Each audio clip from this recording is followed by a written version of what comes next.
In a world where death itself has been broken, where men become monsters the grave will not keep, and a single immortal king rules the dark, there should be no force left in all creation able to make him afraid. But creation has wardens, 4 riders, last of an extinct race, sworn to the balance of all things, keepers of the cycle that says everything that lives must one day fall. And they have just felt something in this world that should not exist, a death that refuses to die. When the 4 horsemen of the apocalypse ride into the night of the demons, the question is not whether they can win. The question is what is left standing when balance is restored. Written by me. An original story, one that lives or dies on whether you're still here when the sun comes up. And this door swings both ways. Any world, any character. Drop a comment, name the universe, and the hero or monster you want dragged through next, and yours might be the one that walks through the tear in the dark. The door, once opened, does not close on its own. Now, the strings are already playing. Step inside the castle that has no floor. The room had no right to exist. It hung in a well of black air, a single square of tatami mat, bordered by walls papered in faded chrysanthemums, and beyond its edges, there was no floor, no ceiling, only more rooms, hundreds of them, thousands, tilted at broken angles, staircases climbing sideways into nothing, sliding doors opening onto sheer drops. The Infinity Castle breathed the way a lung breathes, and inside one of its countless folded chambers, a demon was feeding. He had been a merchant once, in a life he no longer remembered. Now he crouched over the body of a Kinoe-ranked slayer, and the sounds he made were wet and unhurried. He had time. The castle kept him hidden. Muzan's war raged somewhere across the impossible geometry. He could hear it in the distant thunder of breathing techniques, the shriek of dying men, the low grinding roar of upper moons unleashed. But here, in his folded pocket of the fortress, there was only the meal and the dark. Then the dark changed. It began as pressure, a weight in the air, the way the sea presses on a man before a storm breaks. The demon lifted his head, blood on his chin, and the chrysanthemum walls shivered. Not the ordinary shifting of the castle. This was wrong at a deeper level, a wrongness that ran under the world like a struck nerve. The lantern light guttered, the tatami buckled, and 4 holes tore open in the middle of the air. They were not doorways. They were not the clean spatial cuts of Lady Nakame's biwa. They were ragged wounds in reality itself, edged in a light the color of old iron and older fire, and something was coming through them fast. The first shape hit the tatami like a meteor. The floor did not survive it. The mat exploded, wooden beams beneath snapping like a rib cage, and where the impact settled a figure rose out of the wreckage, vast, armored, ashen-skinned, wrapped in a cloak the deep red of arterial blood. His eyes burned. In his fist he carried a sword longer than a man is tall, and along its jagged length ran a seam of living fire. The demon merchant, who had eaten slayers and children and Hashira hopefuls without a flicker of fear for 200 years, felt something he had long forgotten. He felt small. "Where?" the armored giant said. His voice was low and grinding, a landslide learning speech. He turned his burning gaze across the broken room, across the void beyond it, taking in the impossible castle without any of the awe the castle was built to inspire. This is not the road. 3 more wounds in the air disgorged their riders. The second came down in a crouch, weightless where the first had been catastrophic. A lean figure in a pale hooded shroud, his face hidden behind a mask carved to resemble a fanged skull. 2 scythe blades unfolded from his hands with a sound like a whisper drawn out to a scream. He did not stagger. He simply arrived, already reading the space, already counting exits that did not exist. The third landed in a bloom of heat. A woman, pale, her hair the living color of flame, a whip of dark metal uncoiling from her wrist and settling around her like a serpent, choosing whether to strike. Where her boots touched the tatami, the mat charred. The fourth did not land at all so much as skid, catching himself mid-fall with a curse and a flourish, twin revolvers already drawn, and sweeping the room before his second boot touched wood. "Okay," he said, to no one. "New rule. We don't take the shortcut through the screaming lady's music anymore. For a long moment, the four of them stood in the ruined room, and the demon merchant pressed himself back against the chrysanthemum wall and prayed to gods he had stopped believing in that they would not notice him. They noticed him. The masked one's head turned first. "War," Death said, and his voice was dry as a tomb. "You've frightened the local wildlife. War." The Red Rider, the giant, followed his brother's gaze to the crouching demon, to the half-eaten corpse in the Slayer's uniform, to the blood. Something moved behind his burning eyes, not surprise. Judgment. A corpse, War said, a creature feeding on the dead, and a stink of corruption on this whole realm that I can taste from here. He rolled his shoulders, and the armor across them shifted like a mountain range. "Wherever the Council has thrown us, it is a sick place. The Council didn't throw us anywhere." Fury's whip tightened. The heat coming off her made the air ripple. "We were on the Serpent Road, riding clean, and then that sound, that plucked string. It reached into the passage and pulled." Her flame-colored eyes narrowed. "Something in this place has the power to rewrite a road that even heaven cannot touch. I would very much like to meet it." Later, Death's masked face tilted toward the demon. First, the wildlife. The merchant broke. He was Blood Demon art class. Not an upper moon, but no weakling either. 2 centuries of murder soaked into his flesh. His hands able to elongate into blades of hardened bone that had opened Kinoe Slayer's throat to hip. He lunged with all of it, a blur of bone blades and hunger, faster than any human eye could follow, straight for the throat of the masked stranger who had insulted him. Death did not appear to move quickly. He simply was no longer where the demon struck, and the demon's momentum carried him past, and by the time the merchant understood his mistake, one of the twin scythes had already passed through his spine. There was no drama in it, no duel. The bone blades froze mid-lengthen. The demon looked down at the blade emerging from his own chest, and then at the pale mask a handspan from his face. "Do you regenerate?" Death asked, almost gently. "They usually regenerate." The demon's severed spine began, impossibly, to knit, Muzan's blood in him fighting to reweave the wound. "Ah," Death said. "There it is." The second scythe took the demon's head from his shoulders in a clean silver arc, and the head did not stop regenerating so much as it simply stopped, the light going out of it before it hit the floor. Death flicked the blood from his blades. Whatever Nichiren steel and total concentration breathing did to a demon's neck, the Harvester did it too, and it did it without knowing or caring what rules this world ran on. The body crumbled to ash. "Well," Strife said, holstering one revolver and leaning against a wall that hung over an abyss. "That's one thing this place has in common with home. Things die when you cut the head off." He gestured at the endless folded castle beyond the room. "Everything else about it, though? Anybody? No? Just me finding this deeply concerning? It's a fortress." War had walked to the room's ragged edge and stood looking out over the impossible sprawl, and even his blunt voice had gone quieter. "Built inside a fold, a whole world tucked into a pocket of another. I have walked the black throne of the charred council and the well of souls and the ruined kingdoms of man, and I have never seen the like."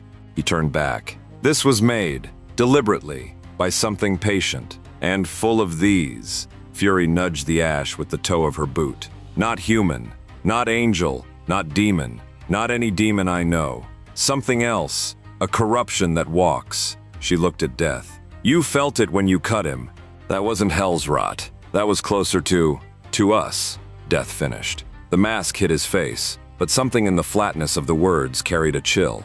"A creature made from a father's blood, refashioned, a whole race of them, if the corruption in this place is any measure." He was silent a moment. "I have some experience with that." None of the others spoke. Among the 4 of them there were subjects no one touched, and the making and unmaking of races was Death's alone to carry. Then, far across the castle, the string sounded again. It was a single note, low and resonant, struck on a biwa somewhere in the dark heart of the fortress, and the whole world moved. The room around the Horsemen tore free of its neighbors. Walls slid, staircases rearranged themselves in the black air, doorways opened onto new drops and closed onto old ones. The very floor beneath War's boots began to carry him sideways, away, into a corridor that had not existed a breath before. "Hold!" War started. "We can't!" Fury was already being pulled the other way, her whip lashing out to catch a beam that dissolved before it could hold her. "It's the music. It's separating us. Regroup where you can." Death's voice, receding, calm even now. Kill what needs killing. Find the player of that instrument. And then the castle folded them apart. 4 riders scattered into 4 different corners of a labyrinth, built by a demon queen's hands, and the note faded, and each of them was alone. In the fortress's thronefold, where torn silk hung in the endless dark and the war for the world's future burned across 100 shifting rooms, Nekime opened her single vertical eye. Her fingers had stilled on the strings. That was itself remarkable. Nekime's fingers did not still. She was the castle. Every room, every stair, every fold of the impossible space obeyed the movement of her hands, and she moved them ceaselessly, threading the Hashira into ambushes and feeding the slayers one by one to the upper moons her master had positioned across the labyrinth. She did not tire. She did not falter. She had faltered. Something had entered her castle that she had not admitted. More than that, something had entered through a channel that was hers, the spatial passage her blood demon art carved between the folds. And it had ridden that passage in from outside, from a road she had never made, a road that ran between worlds she did not know existed. Her power had brushed against something in the dark between, and it had come through the contact, 4 presences vast enough that even split apart and scattered they pressed on her castle like 4 thumbs pressing on a drum. She had felt the merchant demon die. She had felt the manner of it. Not a breathing technique, not sunlight, something that unmade a demon's regeneration, as casually as a man snuffs a candle. Nekime did not feel fear the way the living did, but she understood threat with the cold precision of a thing that had studied every angle of her master's fortress. And so, without a word, she reached, not with her strings, but with the thread of connection that bound every upper moon and every demon in the castle back to the one who had made them all. She reached for Muzan, and in the deepest fold of the Infinity Castle, in a chamber that existed nowhere and everywhere, the progenitor of all demons, the being who had bent 1,000 years and countless deaths toward the single goal of conquering the sun and death itself, paused in his slow, inevitable advance toward the last of the Hashira. Muzan Kibutsuji was many things across many faces. In this moment he wore the shape of a pale, beautiful man in an immaculate white suit, and his expression did not change at all. But somewhere behind those flat, ancient eyes, a new calculation began. 4 unknowns. Inside his fortress. On the very night he had gathered the entire Demon Slayer Corps into a killing box to end them forever. Power that unmade his blood's regeneration. A road from outside the world. Anything unprecedented was a variable, and Muzan did not tolerate variables he had not yet devoured. Interesting, he said, to no one, in a voice like silk over a blade. Guests. Far above him, at the edge of a shifting corridor, war-planted Chaos-eater point down into the tatami, and looked out across the labyrinth that had swallowed his brothers and his sister, and let the fire in his eyes rise. "Then let us find the master of this house," the Red Rider said, "and see whether it bleeds." War walked, and the castle tried to lie to him. It rearranged itself as he moved. Corridors folding shut behind him, staircases blooming sideways out of the walls, a sliding door opening onto a sheer drop where a floor should have been. It was a fortress, built to break the mind, to separate the strong from the strong, and feed them one at a time into the dark. Lesser things had gone mad inside it. Slayers who had trained their whole lives for this night stumbled through its folds already half lost, their formations shattered, their Hashira scattered to distant corners.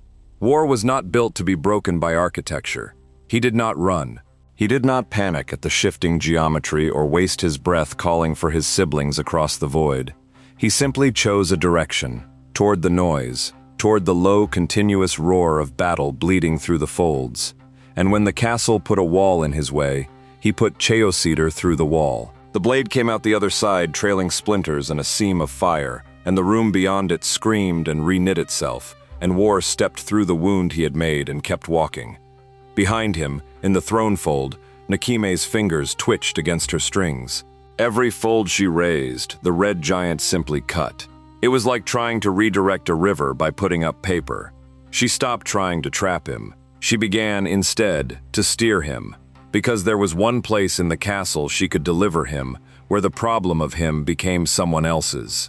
The corridor ahead of War opened into a vast chamber. Torn banners of dark silk hung from a ceiling that receded into black. And standing at its center, blood-slicked and swaying, was a man, not a demon. War knew the difference now. The corruption had a taste, and this man did not carry it. He wore a dark uniform, the same as the corpse War had seen the merchant feeding on, and over it a haori patterned in flame, orange and red licking up from the hem. A sword hung in his fist, and the steel of it had gone red, not with blood, but with heat, glowing along its edge as though the metal itself burned. One of the man's arms hung wrong. Half his ribs were caved. He had been fighting for a long time, and he had been losing, and he had not stopped. Behind the man, retreating into a fold of the wall, a demon shape flickered and was gone. Some lesser creature the man had driven off but could not finish, fleeing to heal. The flame-clad man turned and saw the giant filling the corridor and raised his burning blade. Another one! His voice was ragged. Blood bubbled at the corner of his mouth when he spoke. Muzan grows them stranger every hour. What are you then? A new upper moon? Some fresh horror crawled out of the deep folds? He set his feet. Even ruined, even dying on them, he set his feet in a stance War recognized. The stance of a man who intended to take the enemy with him. It doesn't matter. I am Kyojiro's inheritor. I am the flame Hashira's successor, and I carry his breath. You will not pass me while I draw air. War studied him. He had met warriors like this across 1,000 battlefields. Men who stood between a monster and something they loved, with nothing left in the tank but the refusal to fall. He had killed some of them. He had fought beside others. He had learned over long ages to know the shape of a soul at a glance, and the shape of this one was not corruption. It was grief and fury and love, braided into a blade. Lower your steel, War said. I'll die first. You will die regardless, if you swing it at me. War's voice held no cruelty. It was a fact, delivered plainly, the way he might tell a man the sun was setting. You are broken in 6 places. Your breath rattles. Whatever you have burned to stand here, it is nearly spent. I am not one of the things that made this place. He shifted Taisho-era, not into a guard, but down, the point resting against the tatami, the flame along its edge banked low. I have no quarrel with a man defending his people from monsters. I have made war on monsters since before your bloodline had a name. The flame swordsman's burning eyes searched him, hunting for the lie, for the trap, for the demon's trick beneath the words. Prove it, he rasped. He did not get the chance to be answered with words.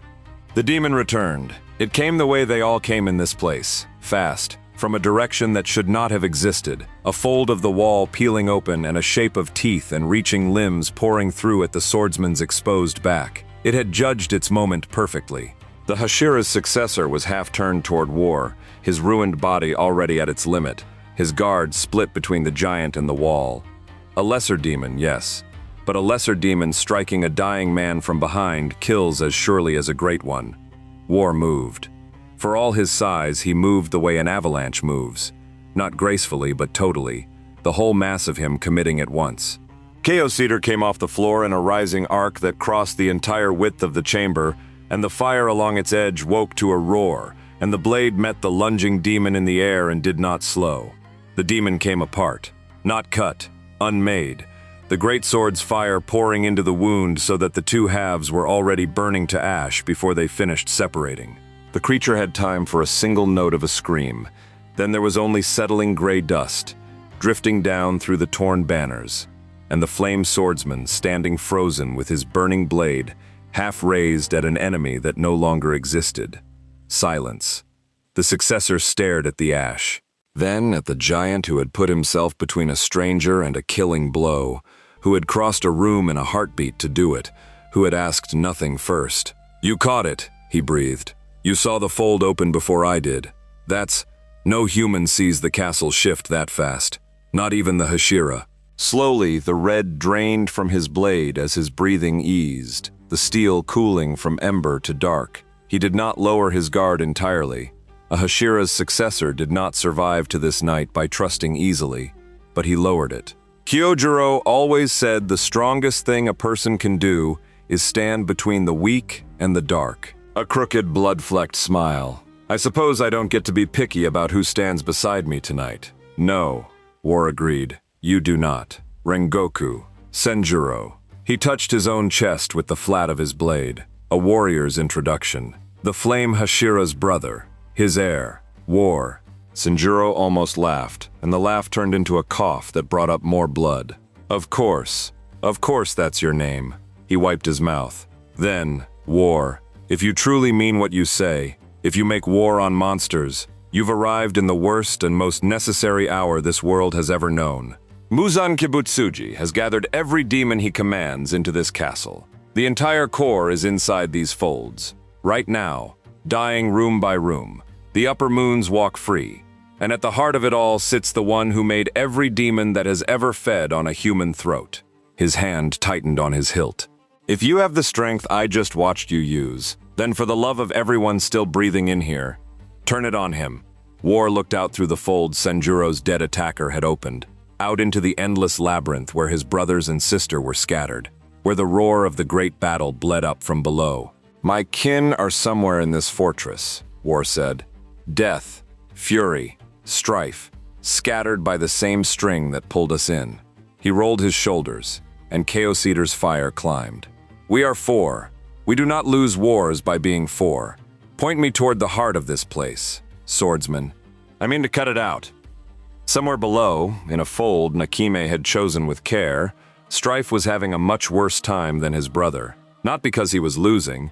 Strife rarely lost, and he never admitted it when he did. But the castle had dropped him into a long gallery, and at the far end of the gallery stood a demon that made the gunslinger's flippancy die in his throat. She was small. That was the first wrong thing. She looked like a girl, delicate and pale, in a kimono the deep pink of a wound. And she was fast.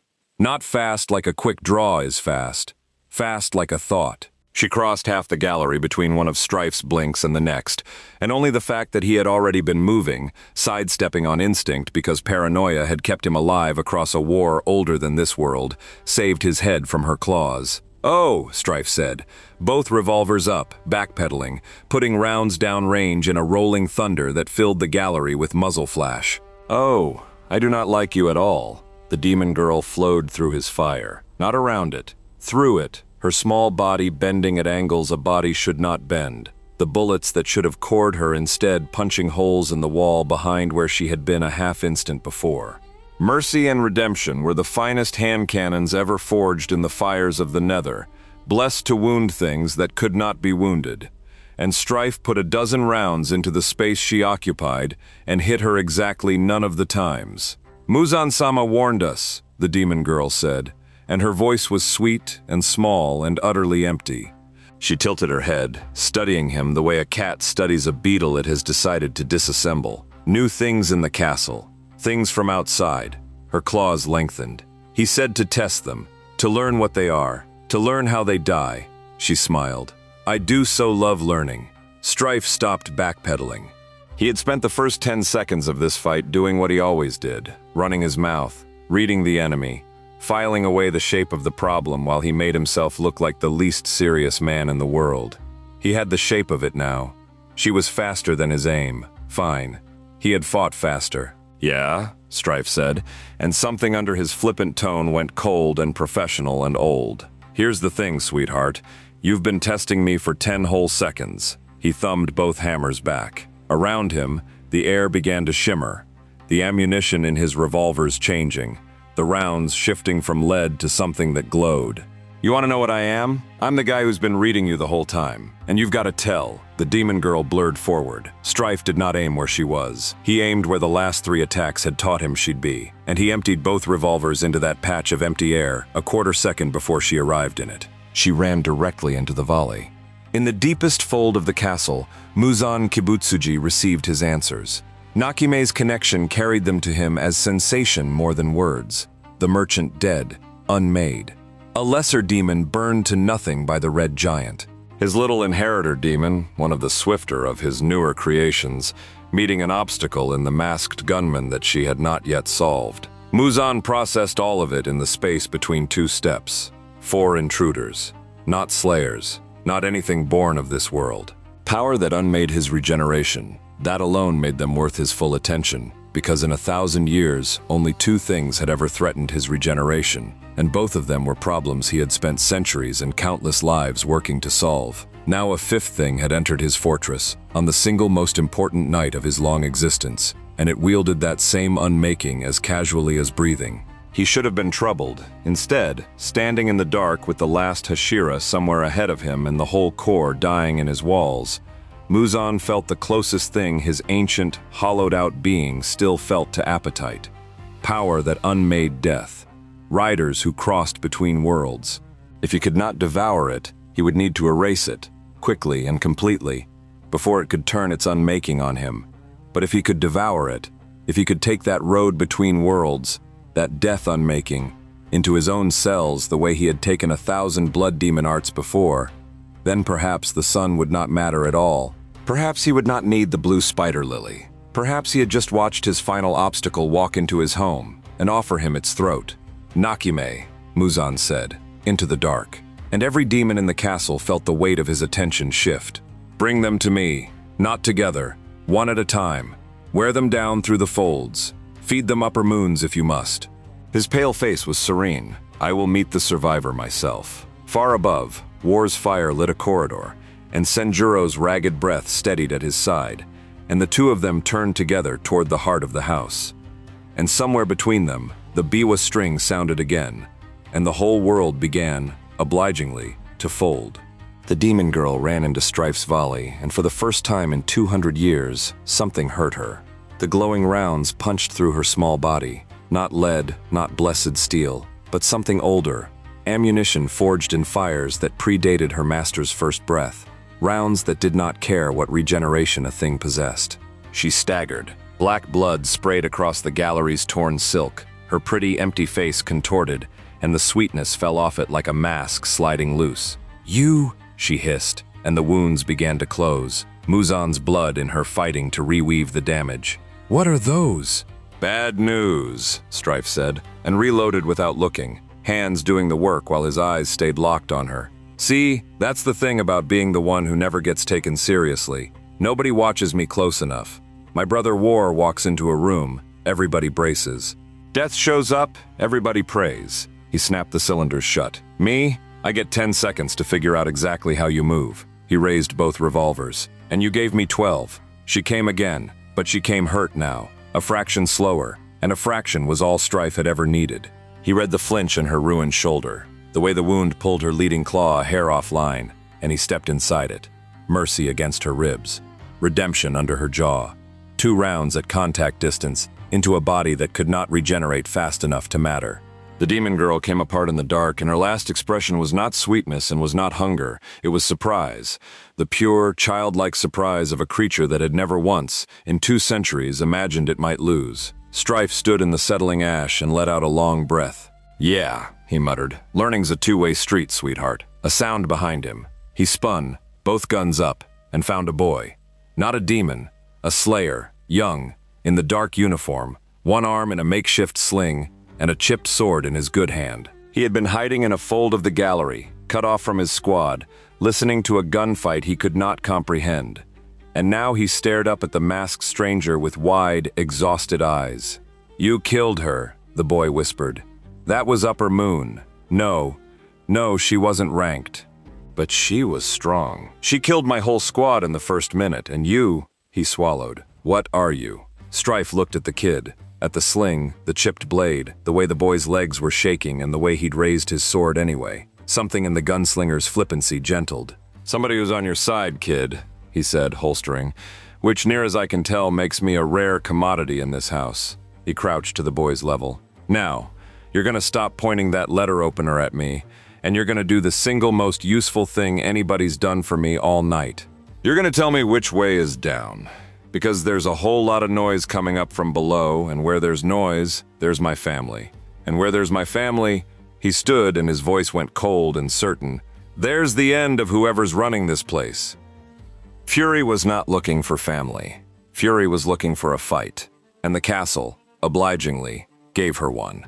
It dropped her into a wide circular chamber, the floor a single vast disk of black lacquer, the walls climbing away into dark. And waiting in the center of it, patient, was a demon unlike the lesser things her brothers had faced. He was old. She could feel it. The centuries stacked in him, layered like sediment.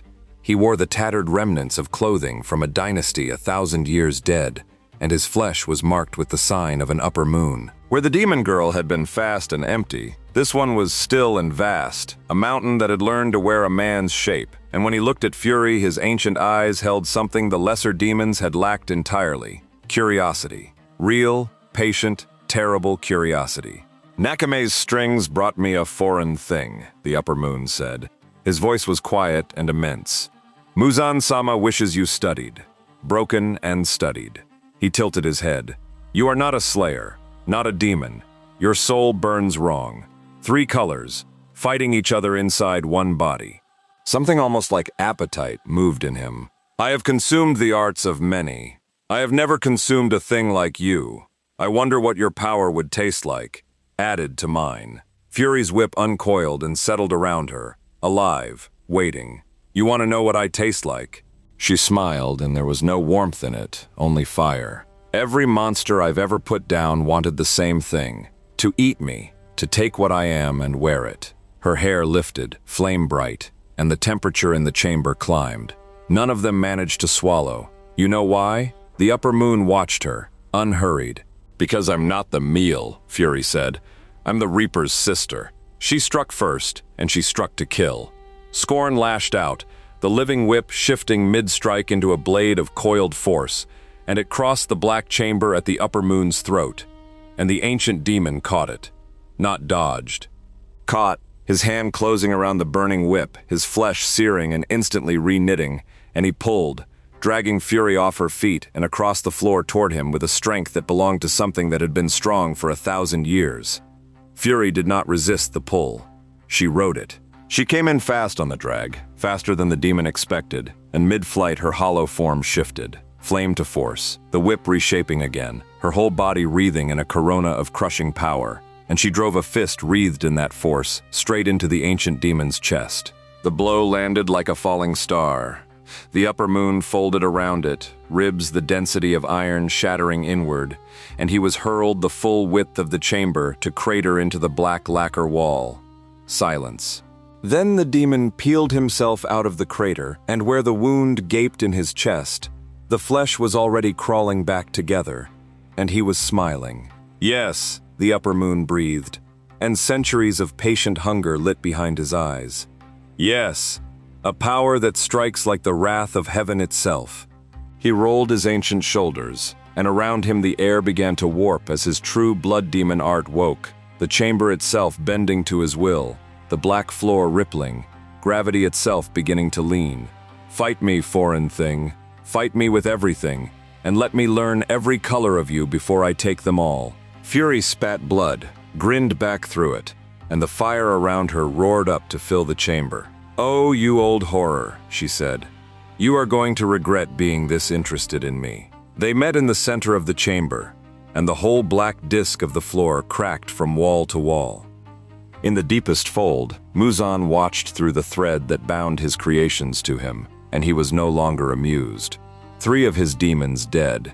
2 lesser, yes, but the demon girl had been swift enough to trouble a Hashira, and the masked gunman had unraveled her in 12 seconds while narrating it. And now the red giant walked toward his heart with the flames whelp at his side, and the fire-haired woman traded blows with an upper moon, as though the centuries of his mastery were a fair match for her. And somewhere the 4th, the quiet one, the masked reaper whose blade had unmade the merchant's regeneration without effort, had not yet even been seen since the scattering. That one, Muzan's ancient mind circled that one. Where was the 4th? He extended his awareness through the whole castle, through every fold and stair and folded room, hunting for the one called Death, and found, to his cold displeasure, nothing. The Reaper was not fighting. He was not lost. He was simply moving through the folds without triggering a single one of Nakime's threads, as though the castle's shifting geometry, the fortress that broke the minds of Hashira, was to him merely a set of rooms to be walked through. As though death had done this before. As though a labyrinth built to funnel the strong toward their deaths held no menace at all for a thing that was death. For the first time in 1,000 years, standing in the dark heart of his own impossible fortress. On the night of his final triumph, Muzan Kibutsuji felt the faintest cold thread of something he had spent his entire endless existence trying to escape.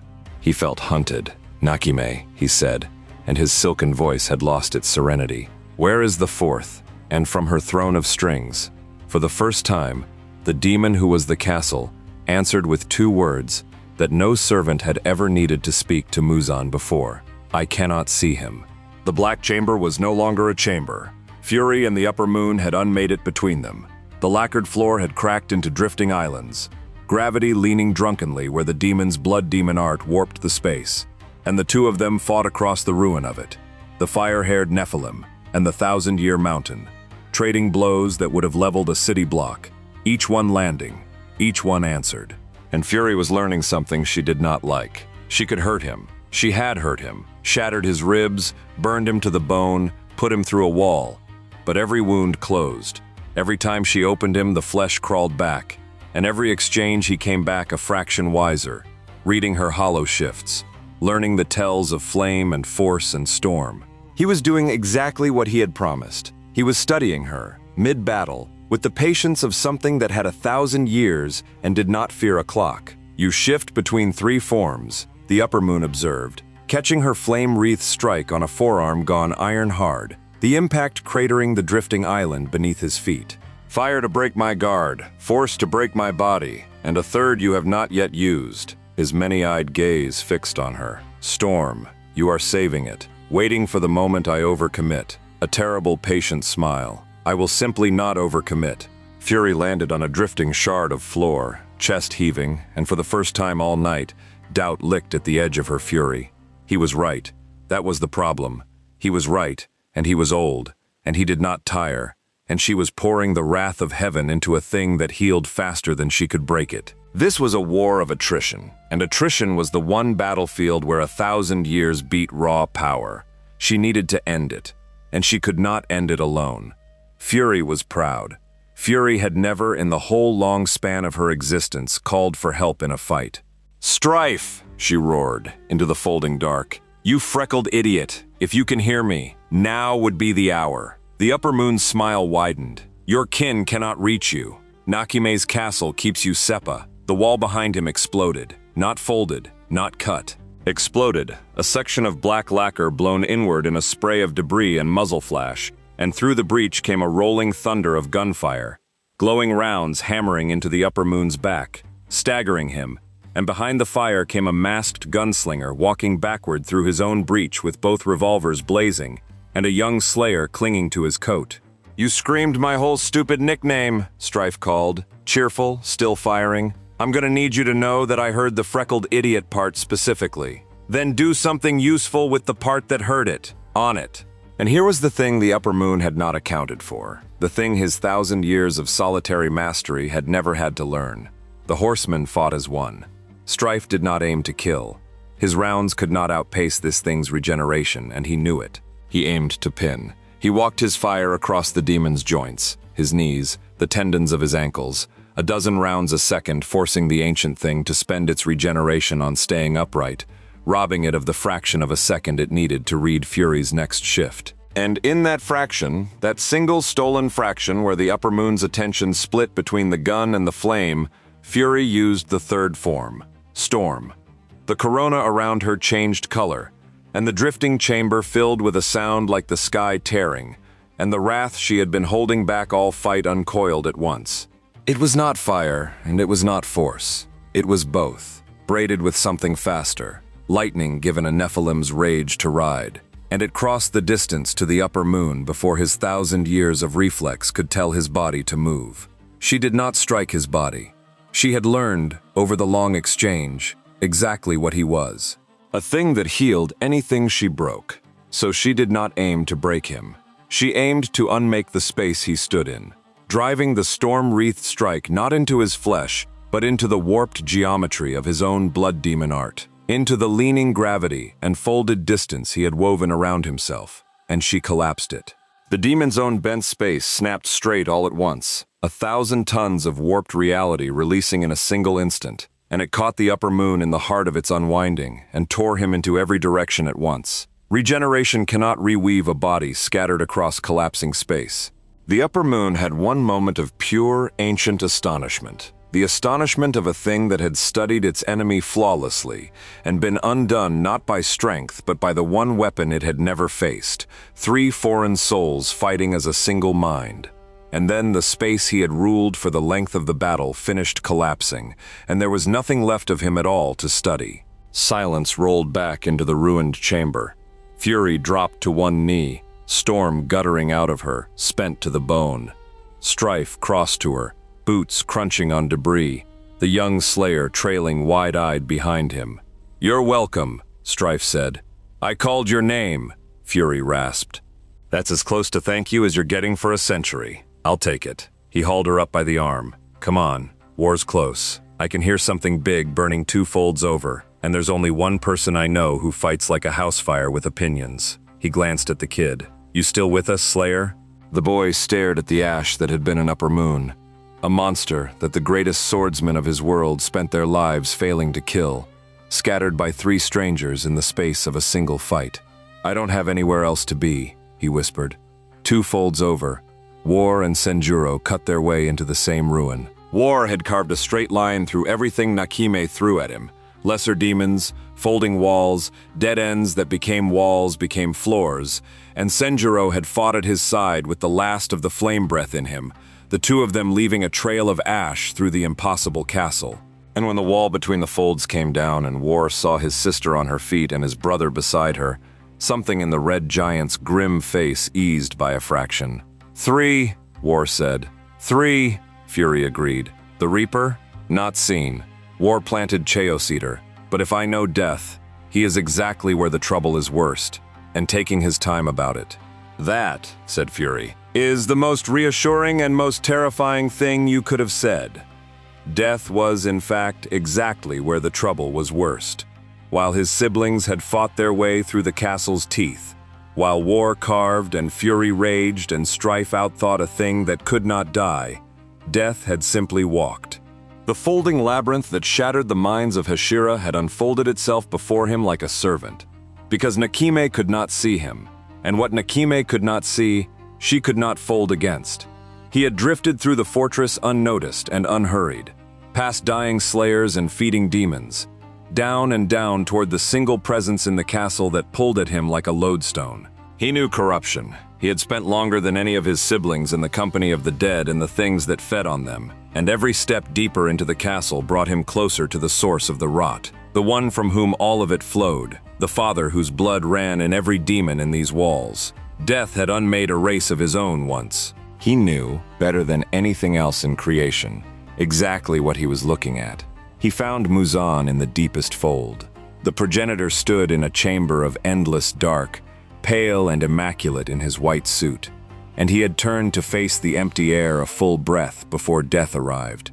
Because at the last, this near, even Muzan could feel the cold coming. The 2 of them regarded each other across the dark, the oldest demon in the world and the oldest of the 4 horsemen, the father of 1,000 years of death, and death himself. "So," Muzan said at last. His silken voice was perfectly composed, and only a thing as old as death would have heard the thread of tension buried under it. "The 4th, the one I could not see." His flat eyes traced the pale mask, the twin scythes, the shroud. "You unmade my regeneration in my own house without effort. You walked my fortress as though it were a garden path. I have lived 1,000 years, and I have hunted a single thing that entire time: the power over death itself."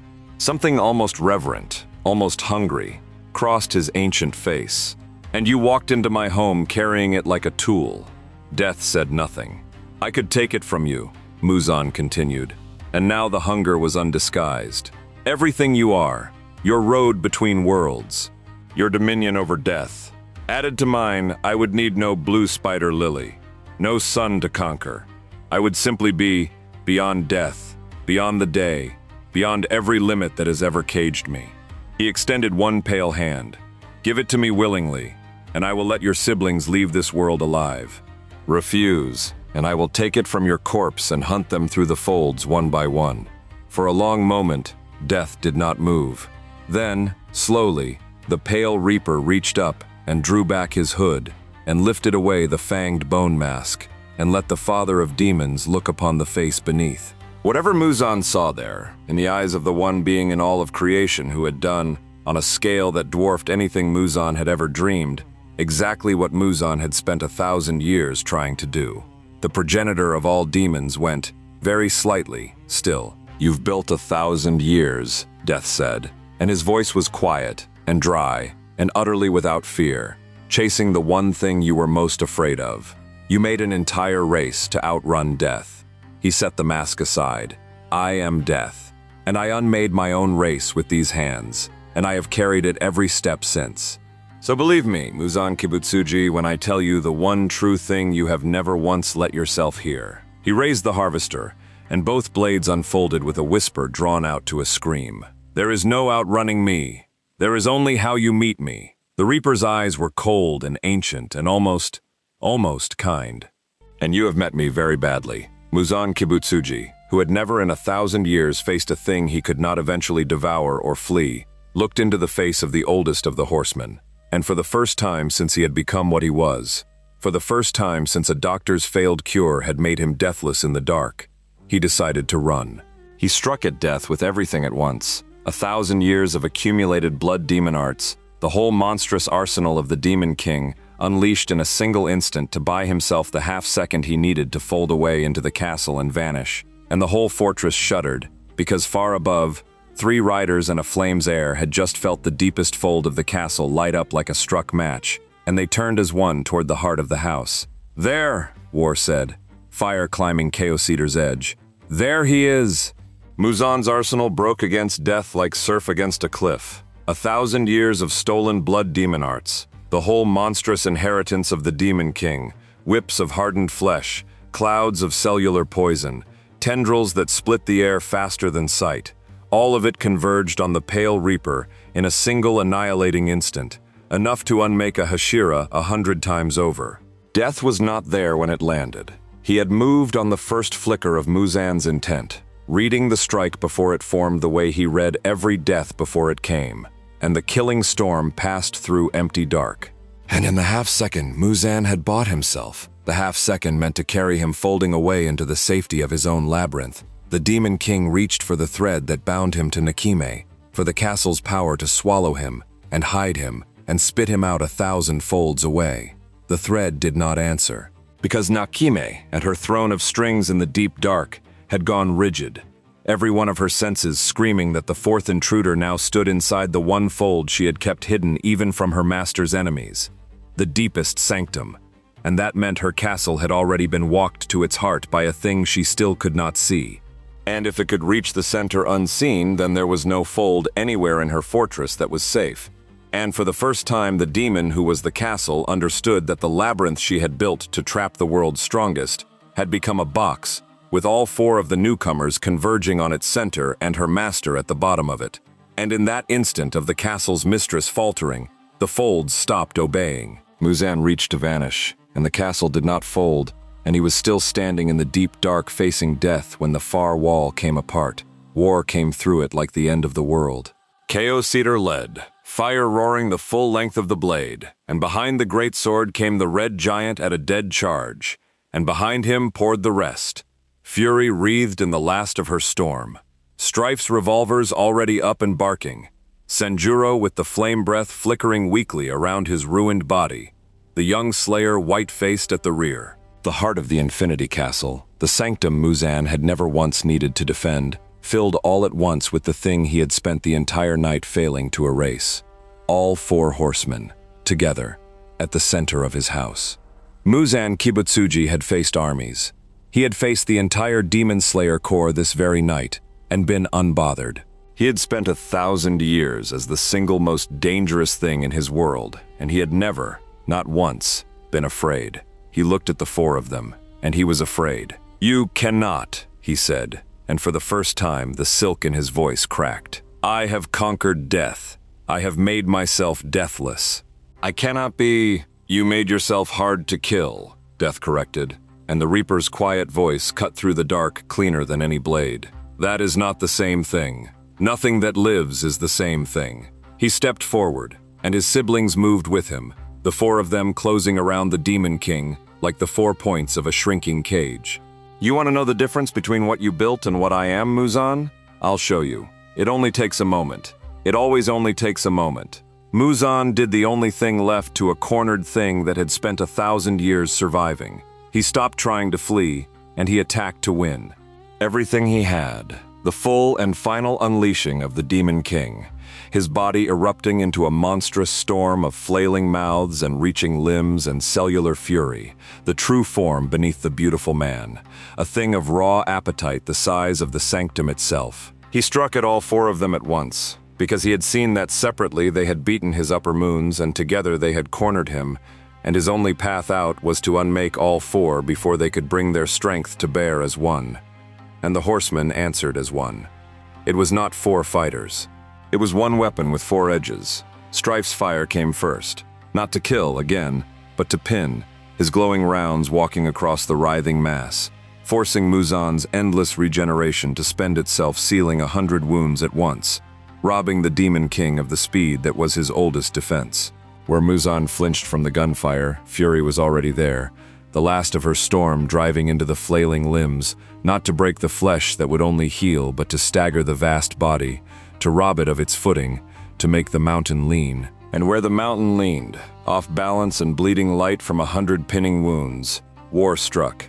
He came in low and total, the whole avalanche mass of him behind the blow, and Taisho-era's fire met the writhing heart of the Demon King, and bit, the great sword shearing through flailing limbs, and hardened flesh, and cellular fury alike, the flame pouring into every wound so that what it cut did not heal but burned, and war drove the whole vast monster back and down and open, carving through the last 1,000 years of stolen power to lay bare, at the center of the writhing storm, the single thing Muzan had spent his entire existence hiding, the core, the hearts and the brains, the deathless engine, the thing that had to be unmade all at once or not at all, laid open, for a single instant, by 3 siblings who had spent the whole night learning exactly how to make that instant happen. And into that instant stepped death. The Reaper did not rush. He never rushed. He crossed the last of the distance to the exposed heart of the Demon King with the twin scythes low and the pale mask set back in place, and Muzan Kibutsuji, the progenitor, the deathless, the thing that had eaten 1,000 years and countless throats trying to escape this exact moment, looked up into the face of the oldest horseman and understood, at last, the difference between being hard to kill and being killed. There is no blue spider lily, Death told him, almost gently, the harvester rising. There is no sun to conquer. There was only ever this. There was only ever me, and you ran from me for 1,000 years. The twin blades caught what little light there was. Straight into my hands, the harvester fell. It did not cut one heart or one brain. It unmade all of them at once. Every heart, every brain, the whole deathless engine severed in a single crossing stroke that carried death's full and terrible dominion behind it.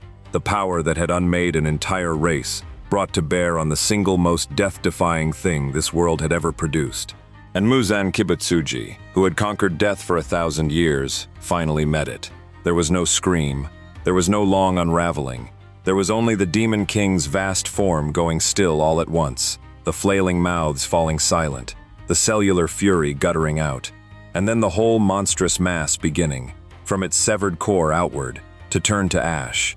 The Infinity Castle screamed, not Nakime, the castle itself, the fortress collapsing as the will that had anchored it died, folds unfolding, staircases falling, the impossible geometry that had swallowed the world's strongest coming apart around them. And in the deep dark of her throne, the demon who was the castle felt her master die through the thread that bound them, felt the 1,000 years of her own borrowed deathlessness begin to unravel with his, and Nakime closed her single vertical eye and let the ash take her without a fight, almost grateful. They stood in the ruin as the castle came apart, and above them, impossibly, the folds tore open onto sky.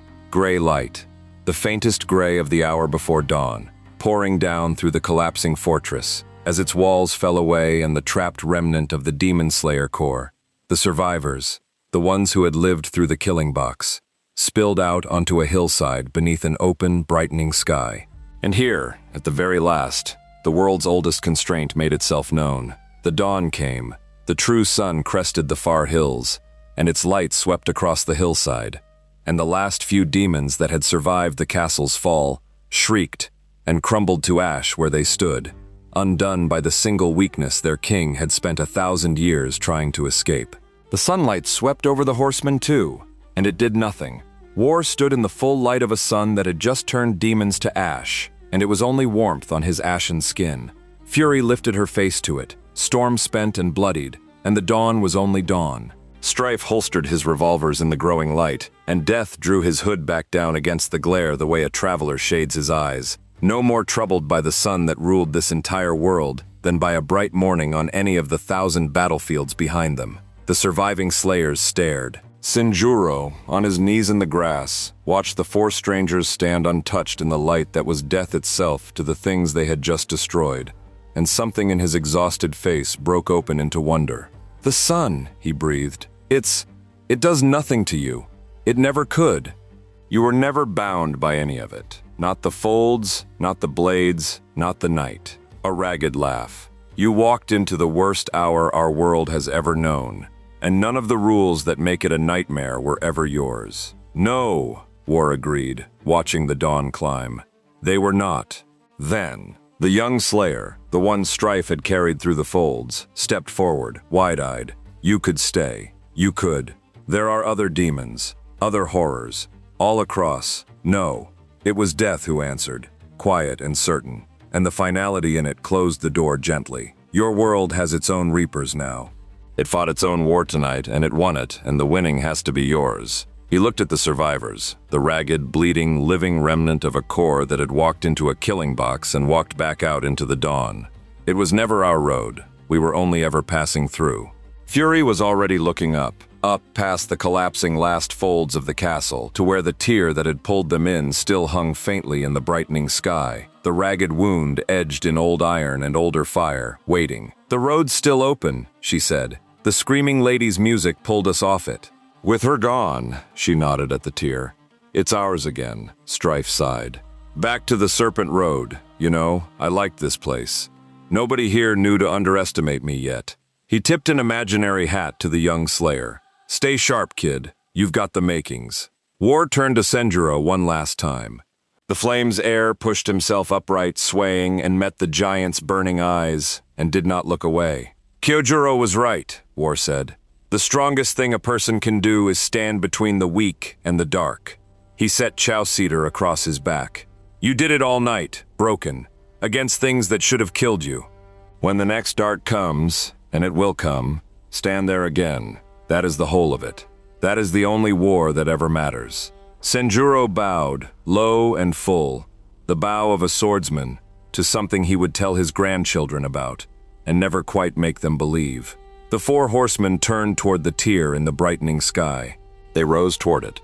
War first, then Fury, then Strife with a last flippant wave, then Death, unhurried, the way he did everything. And the survivors on the hillside watched four apocalyptic riders ascend into the dawn and vanish back onto a road that ran between worlds, back onto the endless work that was theirs and had always been theirs, leaving behind a saved world that would, in 100 years, half believe it had dreamed them.